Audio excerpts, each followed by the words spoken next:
En fin de compte, quand on dit inimitié, il y a séparation de Dieu. Avant la réconciliation en Christ, les hommes étaient séparés de Dieu en raison de leur inimitié envers lui. Les hommes étaient dans l'inimitié vis-à-vis de Dieu. Ils n'étaient plus amis de Dieu. Et à travers la mort de Christ, c'est comme ça que Dieu a rétabli cette relation-là. Si ces quelques éléments nous permettent de comprendre un peu ce qu'on appelle de l'inimitié dans la Bible, on se pose bien la question pourquoi Paul utilise ces termes-là. Inimitié, pour nous, comme œuvre de la chair. Paul dit ceci: pour reconnaître la nature de l'homme qui ne veut pas obéir à Dieu, la nature pécheresse de l'homme, ce côté de l'humain qui ne se soumet pas à la pensée de Dieu, eh bien, vous verrez qu'il a du mal. Il ne veut pas vivre ensemble avec les autres. Il ne veut pas pardonner aux autres leur mal. Il veut tellement vivre dans son coin solitaire. Ça, c'est la chair. La chair nous pousse à dire, non, non, non, ils m'ont manqué de respect. Non, ce qu'ils ont fait là, je ne peux jamais pardonner. Moi, j'ai déjà décidé, moi, jamais je ne pourrai me réconcilier d'aucune manière avec une telle personne. Et Paul dit, voilà, ça, ce sont des signes que quelqu'un vit selon la chair. Il veut faire ses petits groupuscules, son petit groupe à lui, parce que les gens ont dit une chose ou une autre pour laquelle il n'était pas d'accord. Il a fait naître un climat d'hostilité où il devient impossible de vivre ensemble.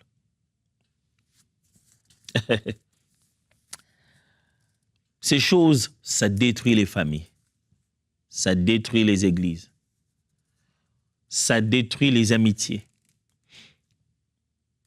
ça détruit le groupe. Vous avez quelqu'un de charnel dans le groupe de louanges, il va polluer l'atmosphère. Pourquoi? Parce qu'on avait dit un jour qu'à ce jour-là, il n'avait pas bien chanté.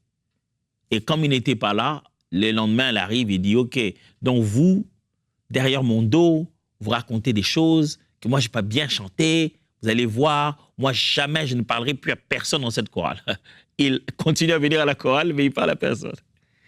Même quand on a tout expliqué, on dit c'était pour des fins techniques, on était en train de faire l'évaluation ce jour-là, on a parlé du fait que ce jour-là, il y a eu un problème et que tu n'as pas pu atteindre. Impossible. Il est entré dans une dimension de lui-même où il s'est dit, l'amitié, la conciliation, le vivre ensemble n'est plus possible. Oh, mes amis, si vous savez combien l'inimitié amène la guerre, les gens se décident dans l'orgueil de leur propre être que nous allons vous attaquer, nous avons des armes nucléaires. Les gens atteignent un degré d'hostilité les uns envers les autres que les pauvres citoyens innocents subissent cette œuvre de la chair appelée inimitié venant de quelqu'un qui n'a pas Christ. Les gens se disent, si tel est le cas, tu verras. Quand il dit tu verras, il ne va pas aller se battre, il ne va rien faire. Il va mettre en péril la vie de quelqu'un d'autre en lui donnant les armes et des ordres pour qu'il soit le plus brutal que possible à l'autre camp. Et lui, bien assis chez lui, à juste parler pour pouvoir alimenter son inimitié.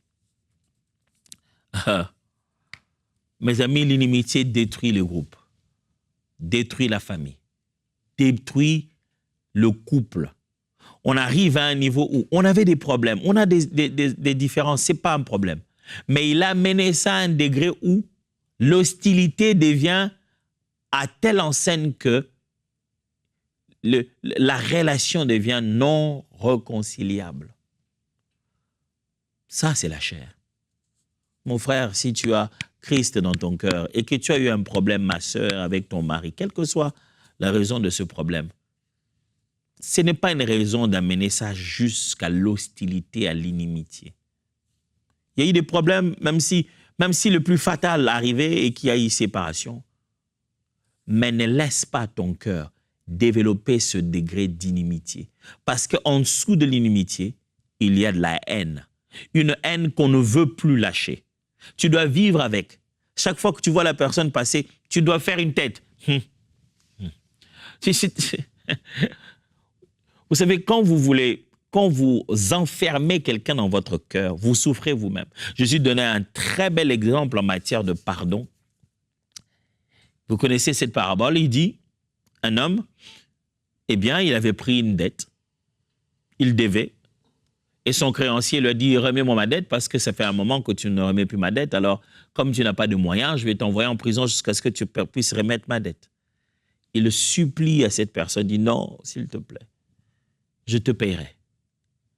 Et ce qui se passe, c'est que voilà, le maître dit, bon, écoute, c'est bon, j'oublie ça. Il avait une grosse dette. Mais en sortant, lui, dans la rue, il voit quelqu'un d'autre, lui à qui on avait pardonné, il voit un autre de ses amis qui avait sa dette, et quand on fait un rapport des différences, c'est comme si son ami lui devait 10 $ et que lui devait 100 000. On vient de lui pardonner pour 100 000, et il attrape quelqu'un qui avait sa dette de 10 $, et il est tellement énervé. La Bible dit, le brutalise, il dit, donne-moi ce que tu me dois. Il lui dit la même chose. Aie patience envers moi, je te paierai. Il dit, ah, pas du tout. En prison. Et les gens apprennent. Et ils vont dire à cet autre dignitaire, écoute, la personne à qui toi tu as pardonné, eh bien, elle n'a pas pu faire. Elle n'a pas pu faire de même. Toi, tu lui as pardonné pour autant d'argent. Lui, il a eu, c'est pour très peu. Il a envoyé quelqu'un en prison. On le rappelle, on dit, mais moi, mon cher ami, je t'ai pardonné pour beaucoup. Comment tu peux faire ça aux autres? À cause de cela, le maître, le créancier de la grosse dette, l'a aussi envoyé en prison. Il l'a renvoyé en prison, non pas parce qu'il lui a fait quelque chose de mal, à lui, le créancier, mais parce qu'il n'a pas pérennisé une attitude qu'il aurait dû apprendre comme leçon. Je ne sais pas si vous suivez très bien ce qui se passe ici.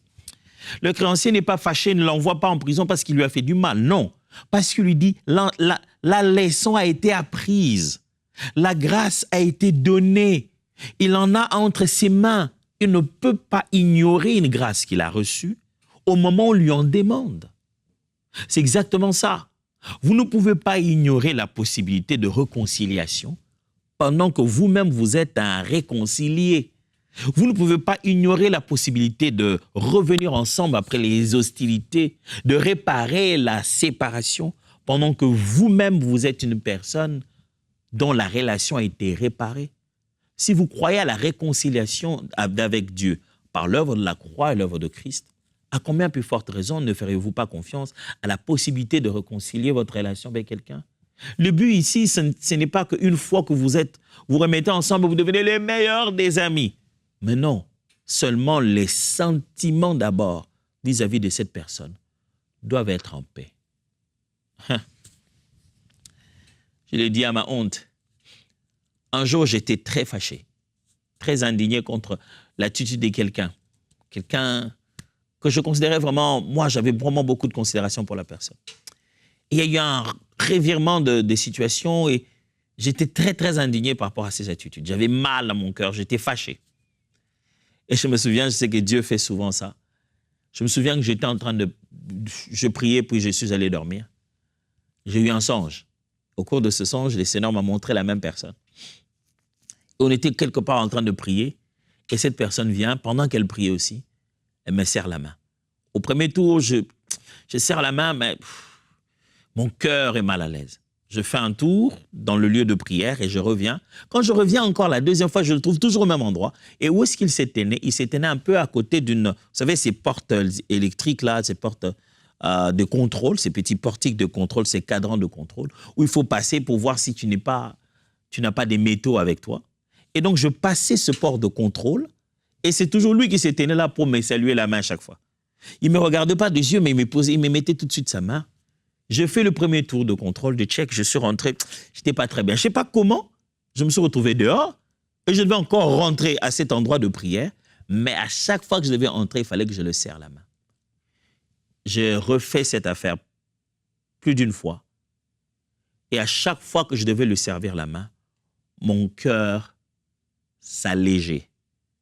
La douleur